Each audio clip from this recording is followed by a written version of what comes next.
संस्कृति से, अपने धर्म से जुड़े जो भी प्रश्न हैं, राजनीतिक प्रश्नों के अलावा गुरु जी का फोकस दिया कि सनातन संस्कृति का प्रचार प्रसार होता है। राजनेता और राजनीति तो हमेशा चलती रहती है, उनसे संबंधित यदि प्रयास करना है, उनसे संबंधित कुछ प्रश्न तो पूछे। बोलो सदगुरुदेव भगवान की जय। धर्म जिसमें अनादिकाल से वेदों के मार्ग पर लोग चलते चले आए हैं, वो सनातन धर्म कभी समाप्त नहीं हो सकता।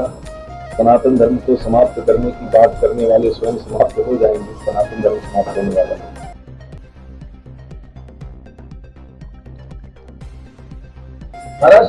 राष्ट्र बड़ा है या धर्म है? राष्ट्र में जब हम सुरक्षित रहेंगे तभी हम धर्म का भी पालन कर सकते हैं। सुरक्षित राष्ट्र में ही धर्म और संस्कृति पल्लवित और पुष्पित होती है। तो राष्ट्र तो प्रथम है। राष्ट्र अगर सुरक्षित होगा और राष्ट्र की सीमाएं सुरक्षित होंगी और राष्ट्र में शांति बनी रहेगी, तभी राष्ट्र में रहने वाले वहाँ के नागरिक अपने धर्म का और अपनी संस्कृति का पालन कर पाएंगे। तो प्रथम तो राष्ट्र की ही महत्ता है और राष्ट्र के साथ साथ धर्म की भी महत्ता है।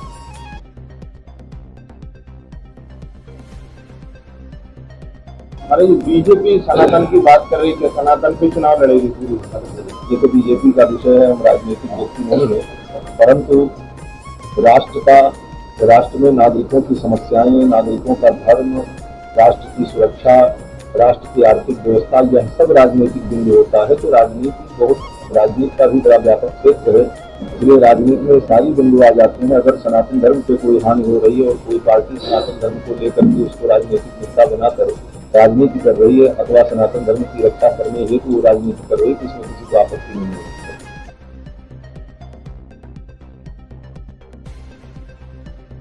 राजनीतिक भारतीय संविधान में सभी धर्मों को समान अधिकार दिया गया, तो सभी लोग अपने अपने समान धर्म का पालन करें। किसी के धर्म का विरोध नहीं किया जा रहा, परंतु अपने धर्म की बात तो कही जा सकती है। अपने धर्म की सुरक्षा के लिए हमें प्रयास करने का अधिकार है, अपने धर्म का प्रचार करने का अधिकार है। और उस अधिकार के तहत अगर कोई और हर व्यक्ति, चाहे राजनीति में कोई व्यक्ति क्यों न हो, कहीं न कहीं किसी धर्म से कोई जुड़ा ही हुआ है, तो अपने स्वधर्म का त्याग तो नहीं कर सकता। ऐसी स्थिति में अगर कोई अपने सनातन धर्म के लिए कुछ सोच रहा है, चिंतन कर रहा है, तो इसमें आपत्ति नहीं है।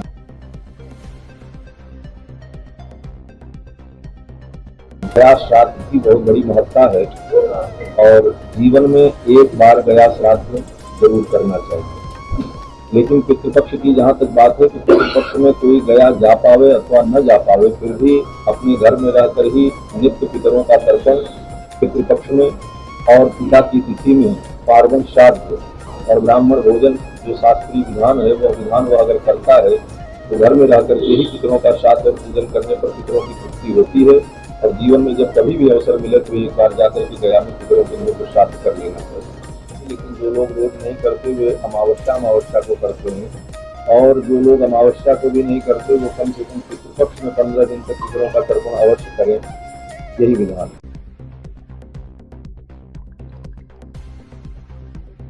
एक भ्रांति है तर्पण को लेकर कि जब तक पटा नहीं होते, जब तक तर्पण पानी का नहीं होता, क्या इसमें सत्यता क्या है? मतलब पटा से पहले क्या अपन तर्पण कर सकते हैं? पटा से पहले देखिए, पटा एक लौकिक परंपरा है यहाँ की क्षेत्र की, कोई 2 वर्ष में 3 वर्ष में पटा करते हैं। लेकिन शास्त्र का जो नियम है कि 1 वर्ष पूरा हो जाने पर वह तिथि जब दोबारा पुनः आएगी, 1 वर्ष व्यक्ति के मृत्यु का पूरा हो जाएगा, तो उस दिन जो श्राद्ध होता है उसको वार्षिक श्राद्ध कहते हैं, एकोदिष्ट कहते हैं। और उस दिन वार्षिक एकोदिष्ट हो जाने के बाद उस दिन से तर्पण प्रारंभ हो जाता है, फिर जीवन पर्यंत उनका तर्पण किया जाता है और तर्पण कार्य चलता रहता है।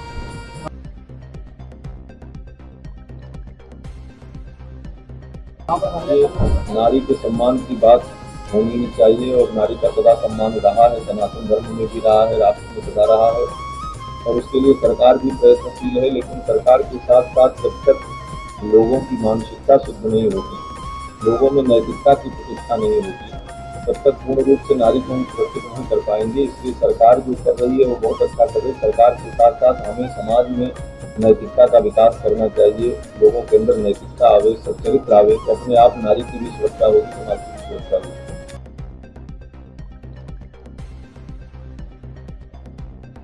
तो लोग मांग कर रहे हैं कि जो है गौ को राष्ट्रीय पशु घोषित किया जाए और प्रयास भी चल रहा है। और आगे सफलता मिले। एक एक चीज में हम सफलता प्राप्त कर रहे हैं धीरे धीरे। भारत हिंदू राष्ट्र तो है ही है, संवैधानिक रूप से जो भी संविधान की व्यवस्था है वो तो है ही है, लेकिन हिंदू राष्ट्र है, यहाँ सब कुछ यहाँ का हिंदुओं का ही है। गंगा जमुना सरस्वती सारी नदियाँ, यहाँ के प्राकृतिक पर्यावरण के सारे अंग, बड़े बड़े पर्वत, सबका नामकरण, सबका इतिहास सब सनातन धर्म से ही, हिंदू धर्म से जुड़ा हुआ है। मेरे साथ है कि आप सभी लोगों का इसमें प्यार हमेशा से मिलता रहा है, पहली कथा से लेकर ये